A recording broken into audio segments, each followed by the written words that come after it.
Hi అండి, అందరూ ఎలా ఉన్నారు? అందరూ బాగున్నారా? నేనైతే చాలా బాగున్నాను. అనుడికి మీకు ఘన స్వాగతం.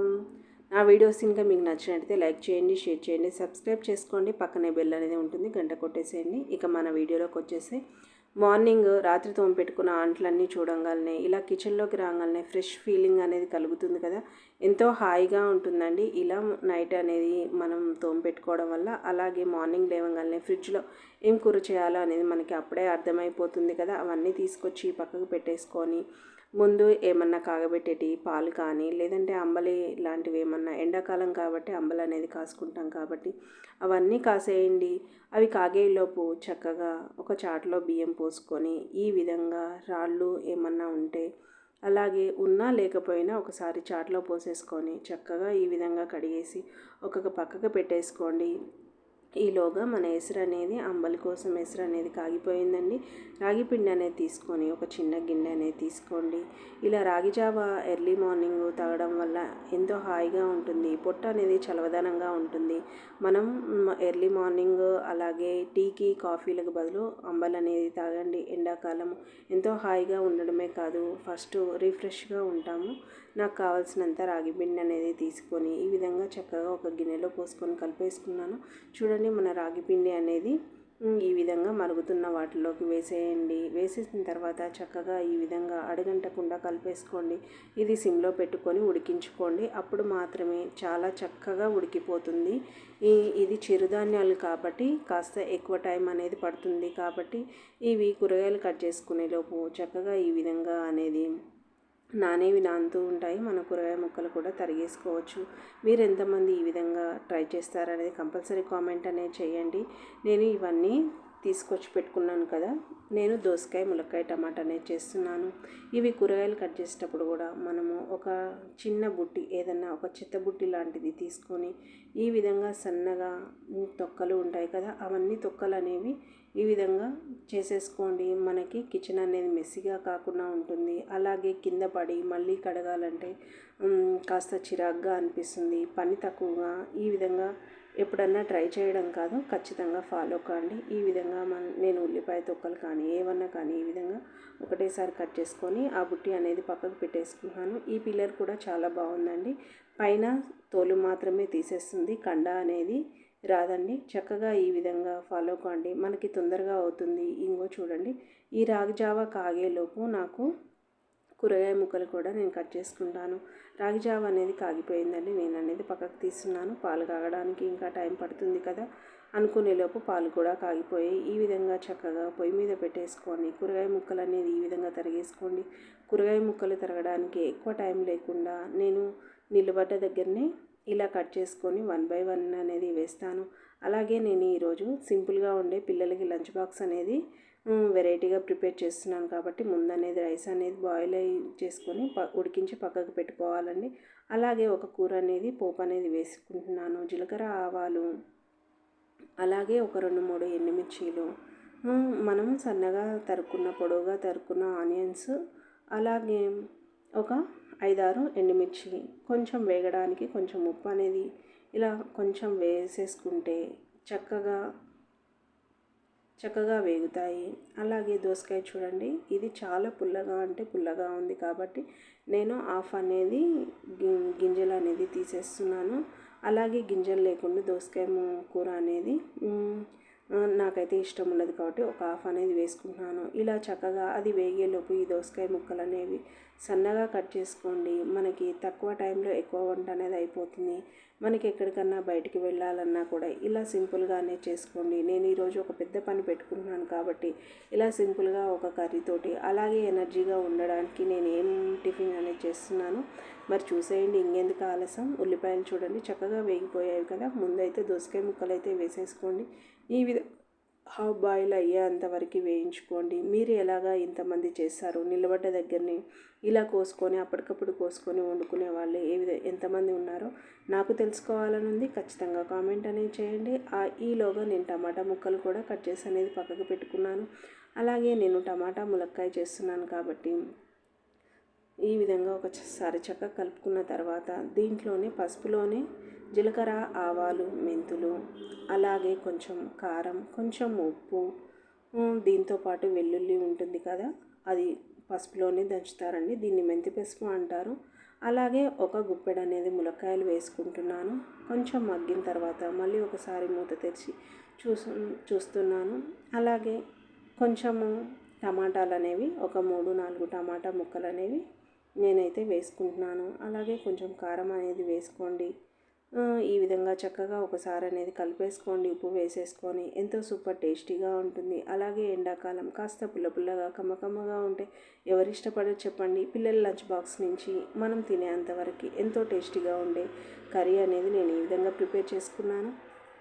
ఇదిగో చూడండి, ఇంకొకసారి కలిపేసుకుంటున్నాను. అడుగు మాడే విధంగా ఉంటుంది కాబట్టి కొంచెం ఒక హాఫ్ గ్లాస్ వాటర్ అనేది ఇంక్లూడ్ అనేది చేసుకోండి.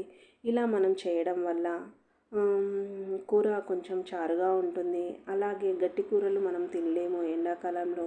కొంచెం ఇలాగా దోసకాయ లేదా సొరకాయ, బీరకాయ ఇలాంటి వాటర్ కంటెంట్ ఎక్కువ ఉన్న కూరగాయలు తినడానికి అనేది చేయండి. మనం తింటేనే కదండి మన పిల్లలు కూడా తినాలి. అలాగే నేను పిల్లలకి లంచ్ బాక్స్ ఏ విధంగా ప్రిపేర్ చేస్తున్నాను అనేది ఇంకెందుకు ఆలస్యం, ఈ వీడియోలోనే చూసేయండి. ఇలాగా కొంచెము జీలకర్ర మెంతుల పొడి అనేది వేసేసుకోండి. మన కూర అనేది ఈ విధంగా ఒక సైడు ఇది పెట్టేసుకున్నాం కదా, ఇది కాగేలోపు అనేది ఆ కూర అనేది ఉడికిపోతుంది. 2 విధాలుగా అనేది మనం చేసేసుకోవచ్చు. 2 పేల మీద ఈ నూనె కొంచెం కాగిన తర్వాత కొంచెం పోపు కోసం కొంచెం ఆవాలు, కొంచెం జీలకర్ర అనేది వేసుకుంటున్నాను. పిల్లలకి లంచ్ బాక్సు మనం వారంలో ఒక 2 సార్లు అయినా ఈ విధంగా కాస్త వెరైటీగా చేసిస్తే వాళ్ళు ఎంతో ఇష్టంగా తింటారు. మనకి లంచ్ బాక్స్ అనేది కంప్లీట్గా వస్తుంది.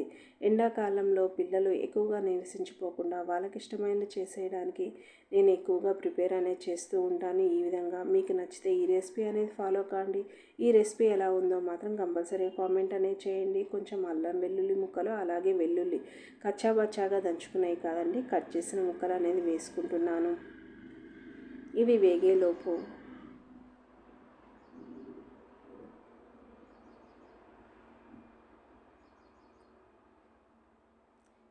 ఇది చూడండి, ఇది కొంచెం దూరగా అనేది వేగాలండి. ఇది వేగేలోపు నేను ఆనియన్ అలాగే పచ్చిమిర్చి అనేది కట్ చేసి పెట్టుకున్నాను. గోంగూర అనేవరకు మనకి ఏమనిపిస్తుందంటే పచ్చిమిర్చి ఫ్లేవర్ ఎక్కువగా ఉంటే బాగుంటుంది. కొంచెం సాల్ట్ అనేది వేసుకోండి, చక్కగా కలిపేసేయండి. ఈ విధంగా కలుపుకున్న తర్వాత కలర్ఫుల్గా ఉండడం కోసం కాస్త పసుపు అనేది వేసేసి చక్కగా వేయించుకోండి. గోంగూర అనేది నేను ముందుగానే ఉడికించి అనేది పక్కకు పెట్టుకుంటున్నానండి. ఇలా గోంగూర వేసి చేయడం వల్ల పిల్లలకి కొంచెం వెరైటీగా అనిపిస్తుంది. గోంగూర అనేది మనకి బ్లడ్ సర్క్యులేషనే కాదండి, బ్లడ్ ఉత్పత్తి చేయడానికి కూడా ఎంతో దోహదం చేస్తూ ఉంటుంది కదా. పిల్లలు ఇలా గోంగూర చట్నీ తిననప్పుడు ఇలా గోంగూర రైస్ లాగా చేయండి. ఒక పక్క మన కూర కూడా రెడీ అవుతుంది కదండి. ఈ విధంగా 2 పొయ్యిల మీద టకటకా చేయడానికి మీరు ఎంతమంది ఇష్టపడతారో చెప్పండి. నేను ఈరోజు టిఫిన్ వచ్చేసి రొట్టె చేస్తున్నా కదండి, అలాగే ఒక 2 గ్లాసులు అనేది వేడి నీళ్ళు అనేది పక్కకు పెట్టేసుకుంటున్నాను. ఈలోగా మన లంచ్ బాక్స్ అనేది రెడీ అయిపోతుంది. గోంగూర కాస్త పుల్లగా ఎక్కువగా ఉండడం వల్ల నేను ఒక పెద్ద స్పూన్ నిండా వేసుకున్నానండి. ఒక 2 స్పూన్లు అయితే సరిపోతుంది.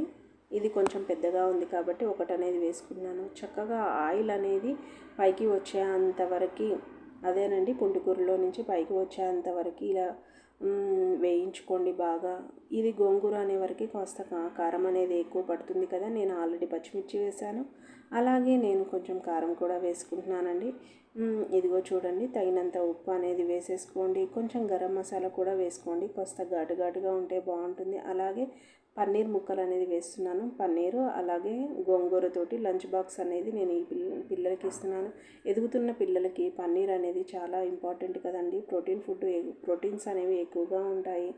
అలాగే పిల్లలు అనేది స్లైసెస్గా కోసి ఇలా చేయడం వల్ల పిల్లలు ఏరి పక్కన పెడతారనే ఉద్దేశంతో మొత్తం మిక్స్ చేస్తే పిల్లలు తీసి పెట్టడానికి ఉండదు కదా. అలాగే పిల్లలు కూడా చక్కగా ఎంజాయ్ చేస్తూ తింటూ ఉంటారండి. వాళ్ళకి వేసినట్లు కూడా తెలియదు.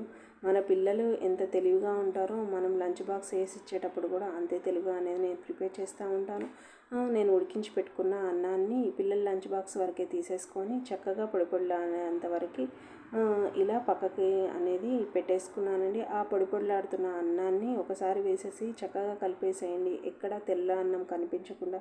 ఇదిగో చూడండి, ఈ విధంగా పర్ఫెక్ట్గా అనేది లంచ్ బాక్స్ అనేది రెడీ అవుతుంది. మీ పిల్లలకి ఇలా చక్కగా ఒకసారైనా ట్రై చేసి పెట్టండి. పిల్లలు బాక్స్ అనేది ఒక్క మెతుకు కూడా మిగలకుండా ఈ విధంగా పిల్లలు అనేది తీసుకొచ్చి ఉంటారండి. అలాగే నేను అయిన తర్వాత లంచ్ బాక్స్ అనేది ఈ విధంగా సర్దేస్తూ ఉన్నానండి. ఇది సర్దేసేలోపు నాకు వేడినీళ్ళు అనేవి కాగిపోతూ ఉంటాయి కదా, నాకు కాస్త పని ఉంది కాబట్టి కూరలు అనేవి 2-3 చేయకుండా ఇలానే ఒక కూరతోటి నేను అడ్జస్ట్మెంట్ అనేది చేస్తూ ఉన్నానండి. మళ్ళీ ఈవినింగ్ అనేది మళ్ళీ ఇంకో కర్రీతో అని చేసుకోవచ్చు కదా. ఈ విధంగా మీరు ఎంతమంది చేస్తారు? పని ఎక్కువగా ఒత్తిడిగా ఉన్నప్పుడు చాలా సింపుల్గా, చాలా ఈజీగా మనకు నచ్చిన విధంగా మన ఇంట్లో మనం ఏ విధంగా తయారు చేసుకోవాలనేది మరి మీకు నేనైతే చూపించాను కదా. అలాగే బండ అనేది కడిగేసుకుంటున్నానండి. కొంచెం సబ్బు పెట్టి కడిగేసుకుంటున్నాను. మాకు ప్లేస్ ఎక్కువగా ఉండదు, అలాగే స్టవ్ పెట్టుకునే అంత ప్లేస్ ఉంటుంది కాబట్టి ఈ విధంగా చక్కగా నేను రొట్టె అనేది బండ మీదే చేస్తాను కాబట్టి ముందుగానే ఈ విధంగా క్లీన్ చేసి పక్కకు పెట్టుకుంటున్నానండి. మీకు నచ్చినా నచ్చకపోయినా తప్పదండి, నేనైతే బండ మీదనే చేస్తాను. మీకు నచ్చకపోతే నేనేం చేయలేను కదా. ఈ విధంగా నాకు కావాల్సినంత జొన్న పిండి మాత్రమే తీసుకుంటున్నాను. నేను కాస్త పెద్దవి చేస్తాను కాబట్టి ఒక 4 రొట్టెలకు సరిపడా పిండి అనేది తీసుకొని ఈ విధంగా చక్కగా బాగా మసులుతున్న నీళ్ళని బాగా మసిలించుకోవాలండి. అలాగే కాస్త పొడిపిండి అనేది తీసుకొని ఈ విధంగా జొన్న పిండి అనేది కాస్త గుంతలాగా చేసేసుకోండి. ఇదిగో చూడండి, వేడి నీళ్ళు అనేది కాగిపోయి ఇలా కాస్త గుంతలాగా చేసేసుకొని దాంట్లో అనేది నీళ్ళు అనేది వేయండి. ఇది బాగా మసిలిపోతున్నాయి కదా, చెయ్యి అనేది కూడా కాలుతుంది. ఇలా పిల్లలకి ఒక గంట లోపల లంచ్ బాక్స్ రెడీ అయిపోతుంది. అలాగే రొట్టె చేయడానికి ఎక్కువ టైం అనేది పడుతుంది కాబట్టి వాళ్ళు తినడానికి కూడా రొట్టె చేయడానికే కాదండి, తినడానికి కూడా కాస్త సమయం ఎక్కువగానే కావాలి. ఈ విధంగా అనేది పిండి ఇదిగో చూడండి, ఈ విధంగా అంటే జిగుటుగా ఉండాలి. అప్పుడే మనకి రొట్టె అనేది పర్ఫెక్ట్గా కుదురుతుంది. ఫస్ట్లో నాకు కూడా రాలేదు, ట్రై చేస్తూ ఉండే కొద్దీ మనకి రొట్టె అనేది పర్ఫెక్ట్గా ఉంటుంది. అలాగే ఎదిగే పిల్లలకి ఎనర్జీ లెవెల్స్ ఎక్కువగా కావాలి, పిల్లలు త్వరగా నీరసించిపోతున్నారు అంటే మాత్రం ఈ విధంగా అనేది మీరు అనేది చేసేయండి. చూడండి, రొట్టె అనేది పర్ఫెక్ట్గా అయ్యింది. నాకు స్టవ్కి అలాగే రొట్టె కొట్టేదానికి ఈక్వల్గా ఉంటుంది. ఎన్నోసార్లు చేతులు కాల్చుకున్నాను కాబట్టి ఈ విధంగా రేకు మీద అనేది వేసేసుకుంటున్నాను. అలాగే కాస్త నీళ్ళు అనేది చిలకరించండి. ఇది రొట్టె కాలేలోపు ఇంకో రొట్టె అనేది కొట్టేసుకోండి. ఎందుకంటే ఇంత పెద్దది చేసిస్తే కూడా ఒకటే తింటారు, చిన్నది చేసిస్తే కూడా ఒకటే తింటారు. ఎందుకంటే పిల్లలకి మార్నింగ్ పూట తినాలంటే బద్ధకంగా ఉంటుంది కదా. ఈ విధంగా రొట్టె చేసి ఇవ్వడం వల్ల పిల్లలు ఎంతో హెల్తీగా అనేది తినేస్తూ ఉంటారు. ఇదిగో చూడండి, ఈ రొట్టె వేడయ్యేలోపు అంతేనండి, ఈ రొట్టె కాలేలోపు ఇంకో రొట్టె అనేది ఇలా ఈజీగా అనేది మనం రొట్టె చేసుకోవచ్చు. మనకి మనం మధ్యాహ్నము లంచ్ చేయకపోయినా పర్లేదండి, ఈవినింగ్ వరకు 5 వరకు మనం పర్ఫెక్ట్గా ఎనర్జీ లెవెల్స్ అనేది ఉంటుంది. జొన్న రొట్టె అనేది తొందరగా డైజెషన్ కాకుండా మనకి స్లోగా డైజెషన్ అవుతుంది కాబట్టి పిల్లల నుంచి పెద్దవాళ్ళ వరకు ఎవరైనా జొన్న రొట్టె అనేది ఈ విధంగా ట్రై చేయండి. రాకపోయినా పర్లేదు, చిన్నగా చేస్తూ ఉండండి, రొట్టె అనేది పర్ఫెక్ట్గా కుదిరిపోతుంది. అలాగే ములక్కాయ టమాటా కర్రీ వేసేసి పిల్లలు ఇద్దరికి రొట్టెలు అనేది ఈ విధంగా ఇచ్చేస్తూ ఉన్నానండి. 1 by 1 అనేది రొట్టెలు ఈ విధంగా మనకి ఇన్ టైం లోపల పిల్లలకి బ్రేక్ఫాస్ట్ అనేది ఎనర్జీగా ఉండే విధంగా అనేది ఎండాకాలంలో పిల్లలు చక్కగా ఎనర్జీ లెవెల్స్గా ఉండే విధంగా జొన్న రొట్టె అనేది చేసిస్తున్నానండి. మీకు ఎంతమందికి నచ్చిందో, నచ్చితే మాత్రం లైక్ చేయండి, అలాగే షేర్ చేయండి. మీరు కూడా ఇలా చేసుకొని హెల్తీగా తినండి, హెల్తీగా ఉండండి. ఈ విధంగా కొంచెం పొడిపిండి వేసేసుకొని ఈ విధంగా రొట్టె అనేది నేను కొట్టుకుంటున్నాను. చూడండి, మీకు ఎంతమందికి ఇలా రొట్టె పర్ఫెక్ట్గా అనేది కొడతారో మాత్రం కంపల్సరీగా కామెంట్ అనేది చేయండి. ఈ విధంగా చక్కగా ఎక్కడ అంచుల పూర్తి అనేది రాకుండా రొట్టె పెద్దగా అయినా కొద్దీ ఇదిగో చూడండి అంచులు అనేవి చీలుతూ ఉంటాయండి. ఈ విధంగా ఇదిగో చూడండి, ఆ పనంతా చేసుకున్న తర్వాత ఆ పనంతా పక్కకు పెట్టేసి పిల్లలు పోయిన తర్వాత నేను చింతపండు కొట్టే కార్యక్రమం అయితే ఉంది అని చెప్పాను కదా, ఇంటి దగ్గర నుంచి తెచ్చుకున్నది.